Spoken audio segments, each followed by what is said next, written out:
हाथों को हिलाओ, थैंक यू जीसस। हिलाओ हिलाओ हिलाओ अपने हाथों को, थैंक यू जीसस बोलते ऊंची आवाज में।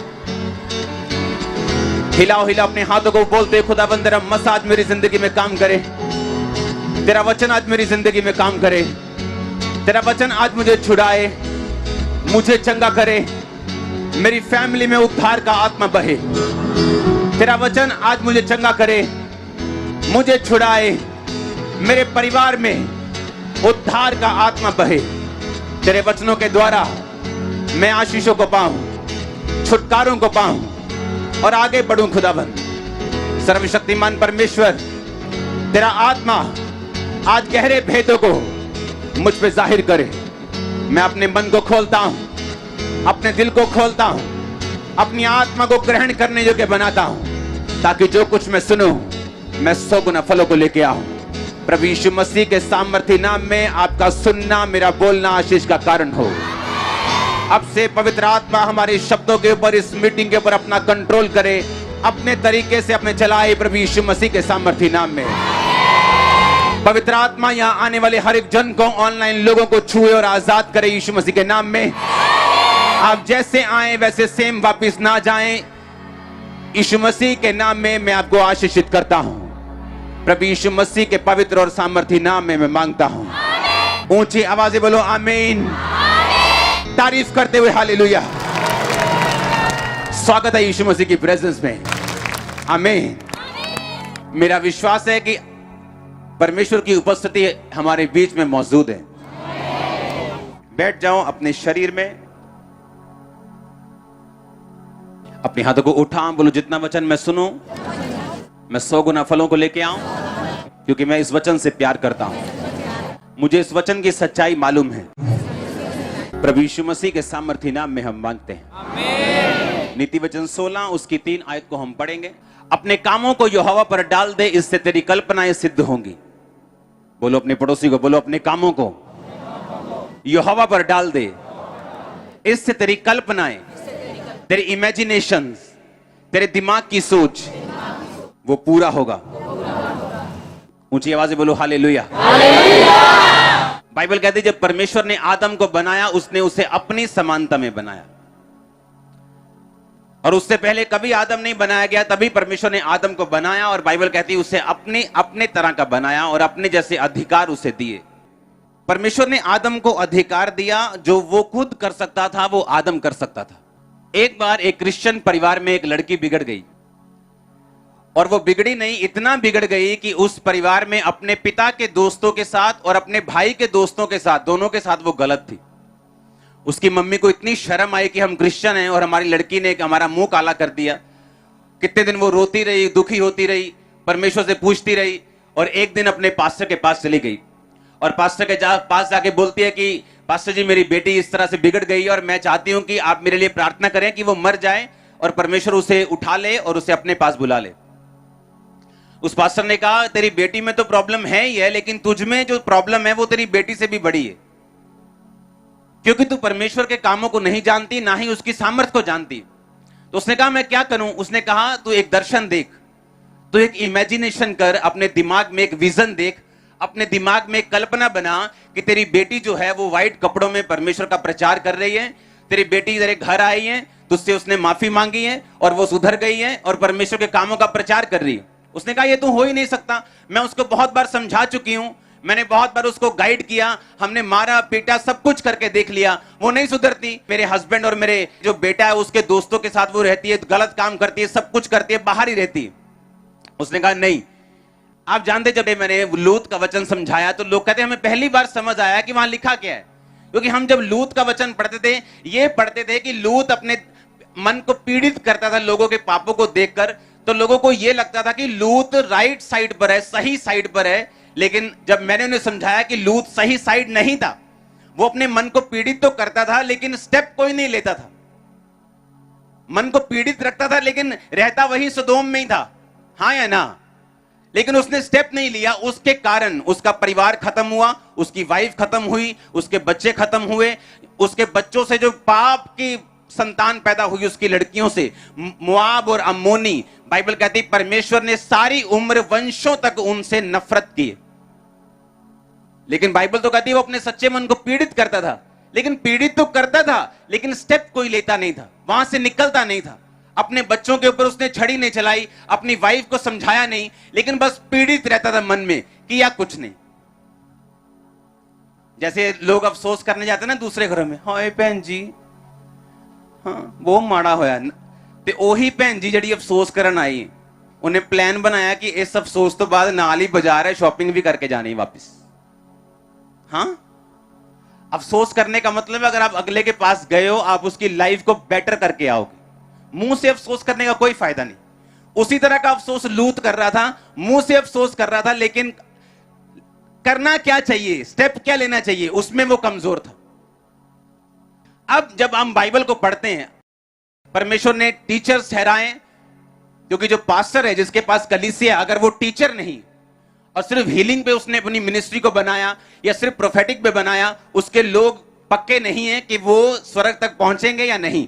हाँ, चंगाई ले सकते हैं, बरकत ले सकते हैं, लेकिन हेवन तक पहुंचेंगे कि नहीं, क्योंकि वो आपको टीचिंग लेके जाएगी। इसीलिए जरूरी है कि हर एक मेगा पास्टर जिसके पास बड़ी चर्च है, वो अपने लोगों को टीचिंग में लेके जाए, ताकि वो वर्ड को, वचन को उन्हीं आंखों से पढ़ सकें जिन्हीं आंखों से उनका अगुआ पढ़ रहा है। आमीन। या जिन आंखों से पवित्र आत्मा चाहता है कि वो पढ़े, वो उन्हीं आंखों से उसे पढ़ सकें। अब जब हम ये पढ़ते हैं कि अपने कामों को यहोवा पर डाल दे, तेरी कल्पनाएं परमेश्वर क्या करेगा, सिद्ध करेगा। अब उस लड़की ने, उस औरत ने क्या किया, अपने कामों को किस पे डाल दिया, यहोवा के ऊपर। कैसे? उसने अपनी मर्जी को पूरा करना नहीं चाहा कि मेरी बेइज्जती हुई, मेरी बेटी मर जाए। उसने अपने कामों को यहोवा पर डाल दिया, अपना सब कुछ परमेश्वर पे डाला, कल्पना बनाई, दिमाग में एक इमेजिनेशन की, दिमाग में एक सोच बनाई कि हाँ मेरी बेटी वापिस आ रही, हाँ मेरी बेटी वापिस आ रही, हाँ मेरी बेटी वापिस आ रही। हाँ, उसने पापों को छोड़ दिया और वो रोज इस इमेजिनेशन से प्रार्थना करने लगी। दिमाग में इमेजिनेशन को बनाया कि अपने कामों को यहोवा पर डाल दे, तेरी कल्पनाएं क्या होंगी, तेरी कल्पनाएं क्या होंगी। अब कल्पना क्या है? वो कल्पना मेगा चर्च की हो सकती, वो कल्पना बड़ा बिजनेस हो सकता है, वो कल्पना आपका पूरा परिवार का उद्धार हो सकता है, वो कल्पना आपकी मैरिड लाइफ का जो स्ट्रगल है उससे बाहर आना हो सकता है, वो कल्पना आपकी हीलिंग हो सकती है, आपकी चंगाई हो सकती, वो इमेजिनेशन आपके बच्चों के लिए आपकी हो सकती। परमेश्वर कहता अगर तू अपने कामों को मुझ पे डाल देगा, मैं तेरी कल्पनाओं को क्या कर दूंगा, सिद्ध कर दूंगा। अब जब इस वचन को हम वैसे पढ़ेंगे तो हम ऐसे पढ़ के आगे निकल जाएंगे, लेकिन इस वचन के पीछे जो पावर है परमेश्वर की, वो हमें कभी भी समझ नहीं आएगी। लेकिन आज आप उस पावर से भर के वापस जा रहे हैं, आप इक्विप्ड होके जा रहे हैं, आप हथियारों से लैस होके आज से वापस जा रहे हैं। और मैं यीशु मसीह के नाम में बड़े कामों को आपकी लाइफ पे होता हुआ देख रहा हूं। मैंने कहा बड़ी इमेजिनेशंस को पूरा होते हुए देख रहा हूं। वो कोई भी क्यों ना हो, यीशु मसीह के नाम में उसे मैं पूरा होते हुए देख रहा हूं। परमेश्वर कहता तेरी कल्पनाएं सिद्ध होंगी। उसने ये नहीं कहा पर तेरी कल्पना इस लेवल की होनी चाहिए, तेरी कल्पना आगे नहीं जानी चाहिए, तेरी कल्पना बस 10,000 लोगों से ऊपर नहीं होनी चाहिए, तेरी कल्पना बस हीलिंग इतनी होनी चाहिए, कैंसर की कल्पना नहीं होनी चाहिए कि वो हील हो जाए, बस सिर दर्द तक रहनी चाहिए। उसने ये नहीं कहा। उसने कहा तेरी कल्पनाएं क्या होंगी, सिद्ध होंगी। तू जितनी कल्पना कर सकता है, परमेश्वर ने कहा मैं उसे सिद्ध कर सकता हूं, लेकिन हर एक काम का तरीका है करने का। हालेलुया। जिस तरह अगर आज कोई रोता रहे चंगाई के लिए, उसे चंगाई नहीं मिलती, वो रोता रोता मर भी सकता है, जब तक वो अंगीकार ना करे कि उसके कोड़े खाने से मैं चंगा हो चुका हूं। अपने आप को तौबा में रखे, परमेश्वर में रखे, अंगीकार में रखे, विश्वास रखे और उसको पक्का अंगीकार करके रखे लगातार, तो वो उन चीजों को हासिल करता है। मैंने किया, आप में से बहुत लोगों ने किया, हां या ना। इसी तरह से ये वचन भी अपने आप पूरा नहीं होता जब तक आप इस वचन को पूरा करने के लिए स्टेप्स नहीं लेते अपनी लाइफ में। हालेलुया। फिर से पढ़ेंगे, अपने कामों को यहोवा पर डाल दे, तेरी कल्पनाएं सिद्ध होंगी। इस दुनिया में 3 आत्माएं हैं, एक पवित्र आत्मा, दूसरा इंसान का आत्मा, तीसरा शैतान का आत्मा। ये पावर, ये इमेजिनेशन, उत्पत्ति वाली हम वचन को पढ़ेंगे, 30 बाप वाले वचन को। लाबान ने उससे कहा यदि तेरी दृष्टि में मैंने अनुग्रह पाया है तो यहीं रह जा, क्योंकि मैंने अनुभव से जान लिया कि यहोवा ने तेरे कारण से मुझे आशीष दी है। फिर उसने कहा तू ठीक बता कि मैं तुझको क्या दूं और मैं उसे तुझे दूंगा। उसने कहा तू जानता है कि मैंने तेरी सेवा कैसे की है और तेरे पशु मेरे पास किस प्रकार से रहे, मेरे आने से पहले वो कितने थे अब कितने हो गए। यहोवा ने मेरे आने पर तुझे आशीष दी है, पर मैं अपने घर का काम कब करने पाऊंगा। फिर उसने कहा मैं तुझे क्या दूं। याकूब ने कहा तो मुझे कुछ ना दे, मेरे लिए एक काम कर, फिर मैं तेरी भेड़ बकरियों को चराऊंगा और उनकी रक्षा करूंगा। मैं आज तेरी सब भेड़ बकरियों के बीच होकर निकलूंगा। जो भेड़ या बकरी चित्ती वाली और चित कबरी हो, और जो भेड़ काली हो, जो बकरी चित कबरी और चित्ती वाली हो, उन्हें मैं अलग कर रखूंगा और वे मेरी मजदूरी की ठहरेंगी। जब आगे को मेरी मजदूरी की चर्चा तेरे सामने चले, तब धर्म की यह साक्षी होगी, अर्थात बकरियों में से जो कोई चित्ती वाली या चित कबरी हो, या भेड़ों में से जो कोई काली ना हो और मेरे पास मिले तो वो चोरी की होगी। तब लाबान ने कहा तेरे कहने के अनुसार हो।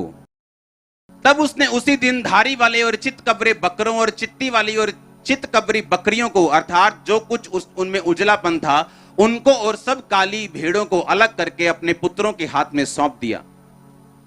और उसने अपने और याकूब के बीच में 3 दिन के मार्ग का अंतर ठहराया, और याकूब लाबान की भेड़ बकरियों को चराने लगा।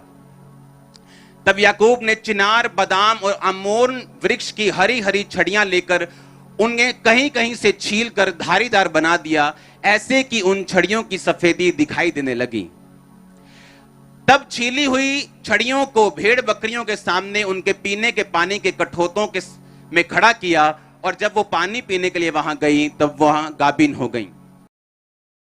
याकूब ने राहेल और लिया को मैदान में अपनी भेड़ बकरियों के पास बुलाकर कहा, तुम्हारे पिता के मुख से मुझे जान पड़ता है कि वह मुझे पहले के समान अब नहीं देखता, पर मेरे पिता का परमेश्वर मेरे संग है।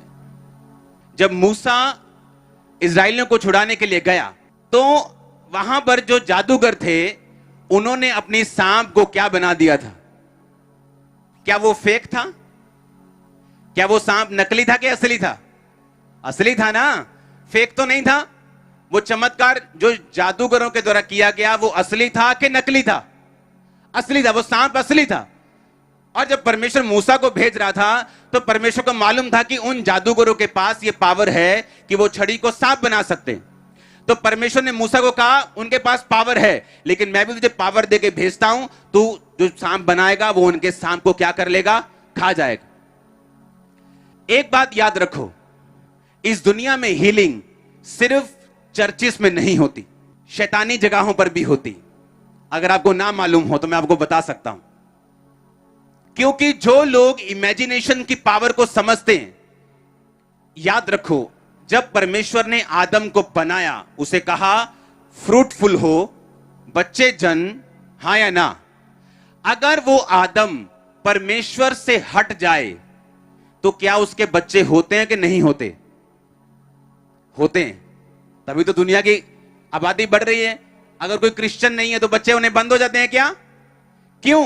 क्योंकि परमेश्वर ने आदम के लिए ये रूल ठहराया और उसको इस सिस्टम में डाल दिया। अब ध्यान से समझना, चाहे वो मसीह से हट जाए लेकिन बच्चे तब भी दुनिया के बच्चे हो रहे हैं कि नहीं हो रहे?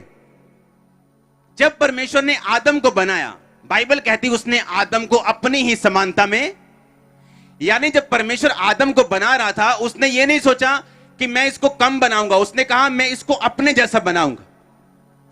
बाइबल कहती इस जगत की नींव को, आप जानते हैं धरती के नीचे पानी है कि नहीं? कोई 1000 फुट पे है, पंजाब में 100 फुट पे, 150 फुट पे है, लेकिन धरती के नीचे पानी। परमेश्वर ने पानी के ऊपर धरती की नींव को स्थिर किया। और कैसे किया? बाइबल कहती परमेश्वर ने कहा बुद्धि से ही तूने धरती की नींव डाली, और समझ के द्वारा उसको क्या किया? स्थिर किया। बुद्धि, यानी जब परमेश्वर ने धरती की नींव डाली तो सबसे पहले उसने अपने दिमाग में उसे इमेजिन किया, और जब परमेश्वर ने इमेजिन किया अपनी बुद्धि से, तो परमेश्वर ने अपने इमेजिनेशन के ऊपर अपने वर्ड को भेजा, आकाश बन जाए, पृथ्वी बन जाए। तो बाइबल कहती है वो वैसा ही हो गया। अब जब परमेश्वर ने आदम को बनाया, अब परमेश्वर ने वही अधिकार सेम आदम के अंदर डाले हुए हैं। जब, सुनो मेरी बात, हम जब सॉन्ग गाते हैं, हां मसे का सॉन्ग गाते हैं, आपको सामर्थ फील होती है कि नहीं होती? हमें दिल करता ताली बजाऊं जोर से, है ना? करता है कि नहीं? किसी का दिल करता मैं नाचूं, किसी का दिल करता है मैं जोर से हालेलुया, करता है कि नहीं करता?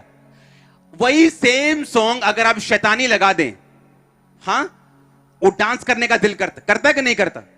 क्यों? क्योंकि वो भी एक पावर है। लेकिन वो पावर किसकी है? शैतान की। और ये पावर किसकी है? आज लोग अगर आप देखें जापान में, चाइना में, तो ऐसी उनके पास तरीके हैं जिससे वो आदमियों को हील करते हैं अपनी इमेजिनेशन से। पर वो आत्मा उद्धार का आत्मा नहीं, और वो लिमिटेड है। मूसा जिन जादूगरों के साथ उसका सामना हुआ, वो सांप बना सकते थे, अच्छा उसके बाद अपना हाथ ऐसा कर सकते थे, उसके बाद थोड़े बहुत मिरेकल कर सकते थे। लेकिन मूसा बड़े के बाद बड़ा चमत्कार करता गया, उन्होंने हाथ खड़े कर दिए, कहते इसके बाद कुछ नहीं हो सकता। हाँ या ना? सुनो मेरी बात, कहीं आप देशों में चले जाओ, इमेजिनेशन से कहते भाई ये इमेजिन करना, आप इस तरह से ध्यान करेंगे और आपको चंगाई मिल जाएगी। करते कि नहीं करते? और वो रियल है, क्योंकि उनको ये रूल मालूम है कि अपनी इमेजिनेशंस को एक्टिवेट करके हम मटेरियल वर्ल्ड के ऊपर, दुनियावी वर्ल्ड के ऊपर हम कब्जा कर सकते हैं। उन्होंने कहा अपनी सोच के ऊपर कब्जा करके हम अपने दुनियावी, जो दुनिया की चीजें हैं, उन पर कब्जा कर सकते हैं। और इसीलिए वो ध्यान करवाते हैं, बोलते ध्यान करो, और लोग हील भी होते। लोग बोलते हैं कि मैं वहां पे गया, उन्होंने ध्यान करने के लिए बोला, ये किया और मैं हील हुआ। लेकिन वो एक लिमिटेड लेवल तक है। लेकिन जब यीशु मसीह आपको हील करता है, वो आपको सेव करता है, स्ट्रांग करता है, वंशों तक लेके जाता है। अब ये बात अगर आपको नहीं मालूम, मान लो एक राजा जिसका बच्चा पैदा हुआ और वो बच्चा कोई दूसरे देश में चला गया, उसको मालूम नहीं कि मैं प्रिंस हूं, या उसको मालूम नहीं मैं राजकुमारी हूं। जब तक उसको ये मालूम नहीं और जब तक वो अपने देश में ना आए, तब तक वो अपने अधिकारों का प्रयोग नहीं कर सकती, अपने लाइफ को उस लेवल पर एंजॉय नहीं कर सकती जिस लेवल में वो पैदा हुई। हाँ या ना? उसी तरह से जब तक एक क्रिश्चियन को मालूम नहीं होता कि मेरे अंदर पावर क्या है, अगर मैं क्रिश्चियन हूं तो वही हाल आपका है, वही हाल आपके पड़ोसी का है, वो भी दुखी है, आप भी दुखी हैं, वो भी बीमार है, आप भी बीमार हैं, वो भी गरीब है, आप भी गरीब। तो फर्क कहां पे है? क्योंकि हमने अपने अधिकारों का प्रयोग ही नहीं किया, हमने अपने अधिकारों को पहचाना ही नहीं, हमको मालूम नहीं हम कर क्या सकते हैं। बाइबल कहती, याकूब कहता अपने मामा से, कहता प्लीज मुझे घर भेज दे, मैंने अब तेरी बेटी के लिए 7 साल सेवा की, फिर 7 साल सेवा की, मैं अपने घर जाना चाहता हूं, मैं अपने घर का काम कब करने पाऊंगा? कहता नहीं नहीं यहीं रुक जा, तेरे रुकने से मुझे आशीष मिली, मेरी भेड़ बकरियां बढ़ गई। याकूब ने सोचा ये ऐसे मुझे जाने नहीं देगा, उसने स्कीम लगाई। मैं आपको आसान भाषा में आपको एक्सप्लेन करूंगा वो स्कीम क्या थी। उसने कहा ठीक है, मैं तेरी भेड़ बकरे को चराऊंगा, तुझसे कुछ नहीं लूंगा, पर एक शर्त है, ये काली भेड़ बकरियां, मैं आपको इमेजिन बता रहा हूं कि आप ऐसा सोच लो, क्योंकि चितकबरी धारी वाली आप कंफ्यूज हो जाओगे।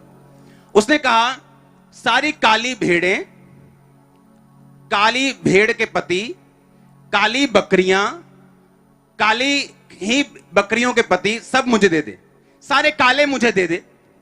जितने काले होंगे और उनमें जो बच्चे अगर पैदा हुए, अगर वो सफेद हुए, वो मेरी तनख्वाह, बाकी सब तेरा। उसके मामा ने सोचा ये तो लॉटरी लग गई। अब काली मां है, अफ्रीका की मां है, अफ्रीका का बाप है, बच्चा अंग्रेज पैदा होगा ही नहीं। उसने कहा ये तो लॉटरी। उसने कहा ठीक है भाई, मैं बहुत खुश हूं, ले ले काली सारे तेरे, जितने चिट्टे बच्चे पैदा होंगे वो तेरे, तेरी तनख्वाह, बाकी तो मुझे दे देना। लबान को लगा मेरी लॉटरी लग गई, फ्री का नौकर मिल गया। लेकिन वो भूल गया याकूब एक ऐसे परिवार से निकला था जो परिवार वचन को जानता था। क्यों? अब्राहम। दूसरा कौन? इसहाक को मत भूलो। बाइबल कहती शाम के टाइम वो वचन पर ध्यान करने के लिए जाता था, मनन करने के लिए, मेडिटेशन, सोचने के लिए, इमेजिन करने के लिए। उसे मालूम था मेरी इमेजिनेशन ही है जो रिबिका के 20 साल के गर्भ के सूखे को खत्म कर सकती। उसका रोना नहीं कर सकता। ओ परमेश्वर तूने तो वायदा किया है, कंप्लेंट नहीं कर सकती। उसे मालूम था कि ये इमेजिनेशन, ये वचन पे चलना और अपने अधिकारों का प्रयोग करना मेरे सूखे को खत्म कर सकता है। और याकूब उसी परिवार से था। उसने क्या किया मालूम? उससे पहले आपको वचन 31 वाला पढ़ो। उसने कहा तुम्हारे पिता ने मेरी मजदूरी को 10 बार बदला, तो भी परमेश्वर ने मेरी हानि नहीं करने दी। उसने कहा चित्ते वाली बच्चे तेरी मजदूरी ठहरेंगे, तब भेड़ बकरियां चित्ती वाली जनने लगी। और जब उसने कहा धारी वाले बच्चे तेरी मजदूरी होंगे, तब भेड़ बकरियां धारी वाले जनने लगी। हुआ कैसे ये? हाँ, इसी रीति से परमेश्वर ने तुम्हारे पिता के पशु लेकर मुझको दिए। भेड़ बकरियों के गाभिन होने के समय मैंने स्वप्न में क्या देखा? वो अपनी पत्नी को एक्सप्लेन कर रहा है कि जब भेड़ बकरियां गर्भवती होती थी तो मैंने स्वप्न में क्या देखा। क्या देखा उसने? कि जो बकरे बकरियों पर चढ़ रहे हैं वो धारी वाले, चित्ती वाले और धब्बे वाले हैं। तब परमेश्वर के दूत ने सपने में मुझसे कहा, हे याकूब। मैंने कहा क्या आज्ञा? उसने कहा आंखें उठाकर उन सब बकरों को जो बकरियों पर चढ़ रहे हैं देख कि वो धारी वाले, चित्ती वाले, धब्बे वाले हैं, क्योंकि जो कुछ लाबान तुझसे करता है मैंने उसे देखा है। उसने कहा कि मुझे सपने में दूत ने आके बोला कि तेरे पास भेड़ बकरियां कौन सी हैं? उसने कहा काली भेड़ें हैं, काली भेड़ों के पति, काली बकरियां, काली बकरियों के पति। उसने कहा नहीं, तू दर्शन देख कि जो बकरे हैं वो काले नहीं, वो चित्ती वाले हैं। कब? जब उसका मामा आके बोला ओए अब से चित्ती वाले, जिन्ने चित्ती वाले होंगे वो तेरी तनख्वाह। ठीक है, रात को सो रहे हैं और दूध सपने में आके बोलते हैं कि दर्शन में कि जितने बकरे बकरियों के ऊपर हैं वो चित्ती वाले हैं, पर है वो कौन से थे? काले। पर दर्शन में क्या देख रहा है? वो कौन से हैं? और जब सुबह उठता था और 2 महीने 3 महीने बाद जो बच्चे पैदा होते थे वो चित्ती वाले होते थे। सुनो मेरी बात, लाबान आता था, लाबान क्या हुआ? अरे चित्ती वाले कैसे पैदा हो गए? नहीं नहीं नहीं, ये कोई डीएनए में गड़बड़ हो गई है। अब चित्ती वाले नहीं, अब जितने धारी वाले होंगे वो तेरी तनख्वाह है। वो जैसे ही सपनों में सोया, दूत आया, बोला अब तू देख दर्शन में कि जितने बकरे चढ़ रहे हैं वो धारी वाले हैं। 2 महीने बाद धारी, 3 महीने बाद धारी वाले बच्चे पैदा हो रहे हैं। उसका मामा आके फिर देख रहा है ये क्या हो रहा है, अब धारी वाले कैसे हो रहे हैं? नहीं, ये कुछ अब की बार कुछ लोचा हो गया, केमिकल लोचा। हाँ, अब जितने डॉट वाले बच्चे होंगे वो तेरे होंगे। और कितना कहता 10 बार उसने मेरी मजदूरी को बदला, 10 बार मैंने दर्शन देखा और वही बच्चे पैदा किए जो मुझे चाहिए थे। इमेजिनेशन। अगर शैतान के दूत, अगर शैतान के लोग इमेजिनेशन करके कुछ लेवल की हीलिंग दे सकते हैं, जादू कर सकते हैं, टोना कर सकते हैं, छड़ी को सांप बना सकते हैं, आप जिसके पास पवित्र आत्मा है वो सोचो आप क्या नहीं कर सकते। सुनो, हमारी इमेजिनेशन छोटी होने के कारण परमेश्वर हमारी जिंदगी में वो काम नहीं कर पाता जो वो सच में चाहता है कि हो, क्योंकि उसे डिस्कवर करना, उसे खोजना ये परमेश्वर का काम नहीं, ये आपका काम है। अगर आप अपने आप को कम समझोगे क्योंकि आप फलानी जाति से हो, मैं तो छोटा हूं जी, मैं तो बहुत गरीब हूं जी, मेरा तो गोत्र बड़ा छोटा है जी, अगर आप इसी तरह सोचते रहेंगे आप कभी बड़े काम नहीं कर सकते। क्योंकि परमेश्वर ने जब आपको बनाया उसने कोई जाति नहीं बनाई, कोई गोत्र, कोई कास्ट नहीं बनाई, उसने आपको बनाया। अब मत सोचो यहां लाखों लोग, हजारों लोग बैठे हैं, दुनिया में लाखों लोग, आप ये सोचो परमेश्वर ने सिर्फ आपको बनाया और अपने जैसा बनाया, और आप वही कर सकते हो जो परमेश्वर कर सकते हैं। जितने चर्च की ग्रोथ आप देखते हो ये सब मेरे इमेजिनेशन में थी। जो आप बनता हुआ देख रहे हो ये इमेजिनेशन में था। बाइबल कहती जब वो सपने में देख लेता था तो सुबह उठ के क्या करता था? कुछ छड़ियां लेता था, उन्हें बीच से अगर धारी वाले बच्चे चाहिए तो छड़ियों को छीलता था, ऐसे छील देता था, ऐसे छील देता था, और इन्हें धारी वाला बना के इन छड़ियों को बकरियों के सामने रखता था। जब वो उसे देखकर पानी पीती थी वही बच्चे पैदा करती थी। इमेजिन करो आप। और हर बार जब उसकी मजदूरी बदली जाती थी, हर बार उस मजदूरी को वो अपने फायदे में बदल लेता था। अगर हम अपने परमेश्वर को छोटा समझेंगे वो छोटा है, गरीब समझेंगे वो गरीब है, सर्वशक्तिमान समझेंगे वो सर्वशक्तिमान है, सब कुछ कर सकता है तो सब कुछ कर सकता है, थोड़ा कर सकता है तो थोड़ा कर सकता है। जैसा आप उसे समझेंगे वो वैसा आपकी लाइफ में काम करेगा। अपने कामों को यहोवा पर डाल दे, तेरी कल्पनाएं, तेरी इमेजिनेशन। अब वो लेडी कल्पना बना के बैठी कि मेरी बेटी आ रही, मेरी बेटी आ रही, मेरी बेटी आ रही, मेरी बेटी आ रही है, तौबा कर ली।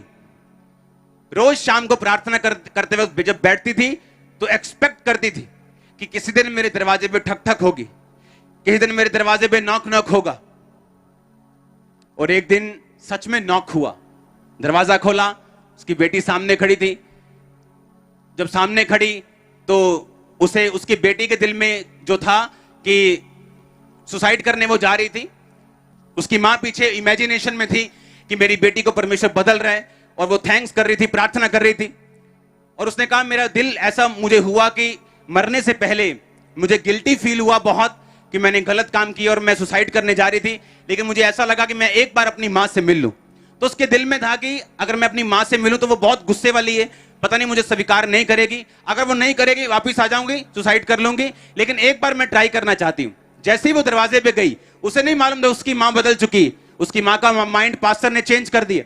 जैसे ही उसने दरवाजा खोला, उसकी मां रो पड़ी, उसे गले से लगाया, वो भी रो पड़ी। और आज वो लड़की प्रचारक है, वो लड़की जो वेश्या थी प्रचारक है, आज प्रीचिंग करती पूरी दुनिया में। हालेलुया। अपने कामों को यहोवा पर डाल दे, तेरी कल्पनाएं सिद्ध होंगी। आप कुछ भी कर सकते हैं अपने, अगर आप इस अधिकार को समझें कि जब परमेश्वर ने आदम को बनाया उसने अपने जैसा बनाया। अगर आज परमेश्वर आदम से हटता भी है, अगर आज आदम प्रभु से दूर हो जाए, आदम तब भी किसी लेवल तक यह चमत्कार कर सकता है। आपको मालूम, शैतान की आत्मा के द्वारा, क्योंकि same imagination, same rule devil kingdom में भी, क्योंकि शैतान कॉपी करने वाला है।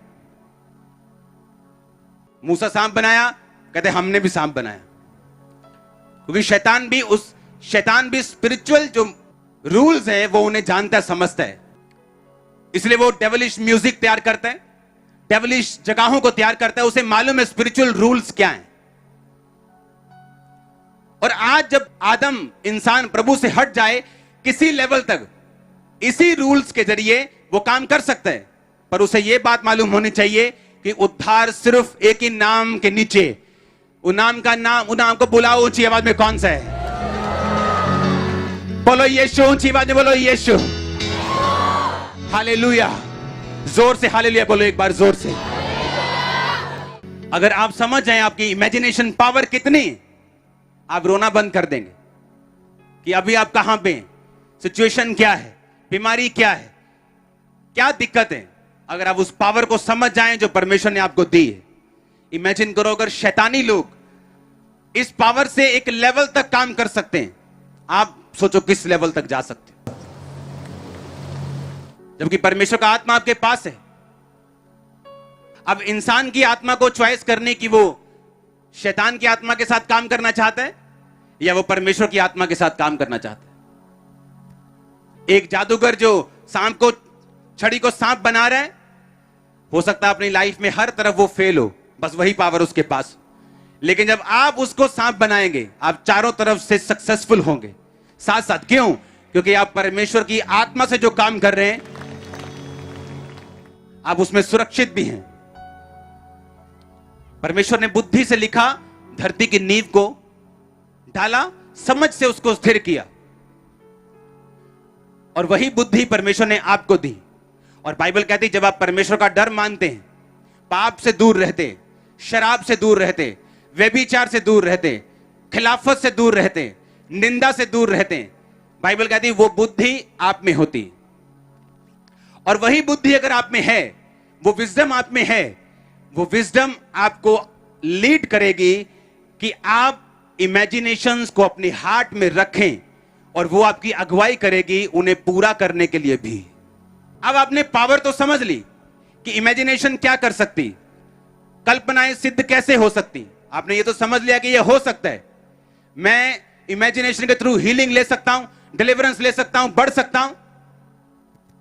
लेकिन अब आप याकूब की तरह छड़ियां छीलोगे, क्योंकि उसको तो बकरियों की प्रॉब्लम थी, लेकिन आप बकरियों की प्रॉब्लम से नहीं आए हो, हाँ या ना?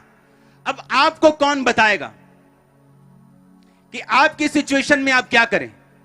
याकूब को तो मालूम है कि आज उसका मामा मजदूरी बदल गया, कि बोलता धारी वाले बच्चे तेरे होंगे, उसने छड़ियां धारी वाली करके उनके सामने रख दी, क्योंकि उसको दर्शन आ चुका था, दूत उससे बात कर चुका था। मैं कह रहा हूं आपको कैसे मालूम कि आप क्या करेंगे? अगर आपको सेवा में बढ़ना है आप क्या करेंगे? अगर आपको हीलिंग में बढ़ना है आप क्या करेंगे? अगर आपको परिवार का उद्धार चाहिए आप क्या करेंगे? आपको यूज होना है प्रभु के लिए आप क्या करेंगे? ये आपको बताएगा दो चीजें, परमेश्वर की बुद्धि और परमेश्वर का आत्मा आपकी अगुवाई करेगा। और याद रखो, जब परमेश्वर की बुद्धि आप में काम करती, परमेश्वर ने वचन में लिखा कि बुद्धि से ही उसने आकाश को बनाया, बुद्धि से ही जगत की नींव डाली, समझ से ही उसे स्थिर किया। यानी जब परमेश्वर की बुद्धि आप में होगी तो वो बुद्धि आपके अंदर हेल्प करेगी आपको उन इमेजिनेशंस को जो आपके दिल में हैं, उन्हें प्रैक्टिकली आपकी जिंदगी में पूरा कैसे करना है, कौन से स्टेप लेने, किधर जाना है, क्या करना है, धीरे धीरे धीरे छोटे लेवल से वो आपको सिखाना शुरू करेगा। और बाइबल क्या कहती? परमेश्वर की बुद्धि आपकी अगुवाई नहीं कर सकती अगर आप पाप में हैं, अगर आपने लोगों की प्रॉपर्टीज के ऊपर कब्जा किया हुआ, अगर आपने व्यभिचार करते हैं, अगर आप ब्लू फिल्में देखते हैं, अगर आप नशे करते हैं, तो बाइबल कहती है परमेश्वर का डर बुद्धि की शुरुआत है। अगर परमेश्वर का डर आप में है तो उसकी बुद्धि की आपके अंदर शुरुआत हो गई। और जब आपके अंदर परमेश्वर की बुद्धि आ गई, आप इमेजिन करेंगे, वो आपको गाइड करेगी अब इस इमेजिनेशन को पूरा कैसे करना है, कौन सा स्टेप लेना है, कैसे प्रार्थना करनी, क्या बोलना है, कैसे अपनी लाइफ में चलना है। और ये सब चीजें इकट्ठी होकर आपके आंखों में, आपके अंदर जो आपने विजन देखा था, उसे प्रैक्टिकली वो आपके सामने खड़ा कर देगी। आप अपनी आंखों से देखने वाले। आप समझ रहे हैं मेरी बात को कि नहीं? परमेश्वर का डर बुद्धि की क्या है? शुरुआत है। मैं कुछ वचन पढ़ूंगा नीति वचन के बीच से, आप उसे सिर्फ सुनना। नीति वचन 3 उसकी 13 में लिखा, क्या ही धन्य है वह पुरुष जो बुद्धि पाए और वह मनुष्य जो समझ प्राप्त करे, क्योंकि बुद्धि की प्राप्ति चांदी की प्राप्ति से बड़ी और उसका लाभ चोखे सोने के लाभ से भी उत्तम है। वह मूंगे से अधिक अनमोल, जितनी वस्तुओं की तू लालसा करता है उनमें से कोई भी उसके तुल्य ना ठहरेगी। उसके दाहिने हाथ में लंबी आयु और उसके बाहिने हाथ में धन और महिमा है। उसके मार्ग आनंददायक हैं और उसके सब मार्ग कुशल के हैं। जो बुद्धि को ग्रहण कर लेते हैं उनके लिए वो जीवन का वृक्ष बनती है, और जो उसको पकड़े रहते हैं वह धन्य हैं। यहोवा ने पृथ्वी की नींव बुद्धि से डाली और स्वर्ग को समझ के द्वारा स्थिर किया। उसके ज्ञान के द्वारा गहरे सागर फूट निकले और आकाश मंडल से औंस टपकती है। ऊंची आवाज से बोलो आमीन। नीति वचन 4 उसकी 5 आयत, बुद्धि को प्राप्त कर, समझ को भी प्राप्त कर, उनको भूल ना जाना, ना मेरी बातों को छोड़ना। बुद्धि को ना छोड़, वो तेरी रक्षा करेगी। उसकी प्रीति रख, उससे प्रीति रख, वह तेरा पहरा देगी। बुद्धि श्रेष्ठ है, इसलिए उसकी प्राप्ति के लिए यत्न कर। जो कुछ तू प्राप्त करे प्राप्त कर, पर समझ की प्राप्ति का यत्न घटने ना पाए। सब ऊंची आवाज से बोलो आमीन। नीति वचन 5 उसकी 1 आयत, है मेरे पुत्र मेरी बुद्धि की बातों पर ध्यान दे, मेरी समझ की ओर कान लगा, जिससे तेरा विवेक सुरक्षित बना रहे और तू ज्ञान के वचनों को थामे रहे। क्योंकि पराई स्त्री के होठों से मधु टपकता है, उसकी बातें तेल से भी अधिक चिकनी हैं, परंतु इसका परिणाम नागदोना सा कड़वा और 2 धारी तलवार सा पैना है। उसके पांव मौत की ओर बढ़ते हैं, उसके पग अधोलोक तक पहुंचते हैं, इसलिए उसे जीवन का समथर पथ नहीं मिल पाता। बाइबल कहती है उसका रास्ता कभी भी प्लेन नहीं हो पाता। जो लोग पराई स्त्रियों पर की तरफ जाते हैं, उनके चाल चलन में चंचलता है, परंतु वह उसे आप नहीं जानती। हे मेरे पुत्रों मेरी सुनो, मेरी बातों से मुंह ना मोड़ो। ऐसी स्त्री से दूर ही रहे, उसकी देवड़ी के पास भी मत जाना।